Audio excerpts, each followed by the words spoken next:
সময় একজন কেন্দ্রীয় দায়িত্বশীল সাথী হয়েছেন। সাথী হওয়ার সময় তিনি একটা টি শার্ট অর্ডার করছেন, লেখা আছে সাথী বাংলাদেশ ইসলামী ছাত্র শিবির, 2002 অথবা 3 সালের ঘটনা।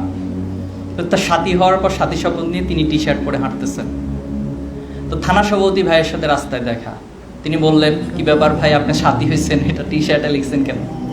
বললো যে আমি সাথী হয়েছি, এটাকে আমি স্লোগান দিব, তুমি কে আমি কে, শিবির শিবির, তুমি কে আমি কে, সাথী সাথী। আর আমি তো মানুষের সবার কাছে বলতে বলতে টায়ার্ড হয়ে যাবে, যেন আমি টি শার্টে লিখে দিয়েছি, সবাই দেখলেই বুঝবে যে আমি শিবিরের সাথী। তো ওনার থানা সভাপতি ভাই খুব শান্তভাবে ওনাকে বললেন, আপনি যে সাথী হয়েছেন, এটা টি শার্টে লিখে কপালে এভাবে স্টিকার লাগিয়ে অথবা তুমি কে আমি কে সাথী সাথী স্লোগান দেওয়ার বিষয় না, বরং আপনার পিতামাতা আপনার মাঝে একটা পরিবর্তন খুঁজে পাবে। যে আমার সন্তান তো 6 মাস আগে তার আচার ব্যবহার, তার চাল চলন, উঠা বসা, তার লাইফ স্টাইল তো এমন ছিল না, আজকে আমার সন্তানের ভিতরে এমন পরিবর্তন কিভাবে হলো?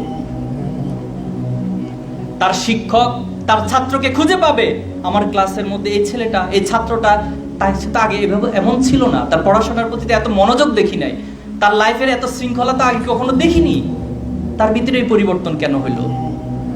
তার আত্মীয় স্বজন, তার প্রতিবেশীরা, যাদের সাথে তিনি উঠা বসা করেন, সকলে খুঁজে পাবে যে আপনার ভিতরে এক বিশাল পরিবর্তন ঘটে গেছে। এই পরিবর্তনের কারণ কি? এই পরিবর্তনের কারণ হচ্ছে আপনি শিবিরের সমর্থক থেকে কর্মী হয়েছেন, অথবা কর্মী থেকে সাথী হয়েছেন, অথবা সাথী থেকে সদস্য হয়েছেন। আপনার পরিবর্তনটা দিন দিন শুধু ডেভেলপ থেকে ডেভেলপ হচ্ছে, সেদিনই আপনার এই সাথী পরিচয়টা সার্থকতা পাবে। প্রিয় ভাইরা, আমি আমার সাথী ভাইদেরকে এই অনুরোধ রাখবো, আজকে আমরা স্লোগান দিয়ে বলতে চাই না আমি শিবির। আমি আসার পর স্লোগান দিচ্ছেন না সবাই, শিবির শিবির না, এখানে যারা এসেছেন আপনাদের আচরণ দেখে বুঝে নিবে এনারা শিবির, আপনাদেরকে রাস্তা দিয়ে হাঁটা চলা দিয়ে আপনাদেরকে বুঝে নিবে এটা শিবির। আমরা সেই জায়গায় পৌঁছতে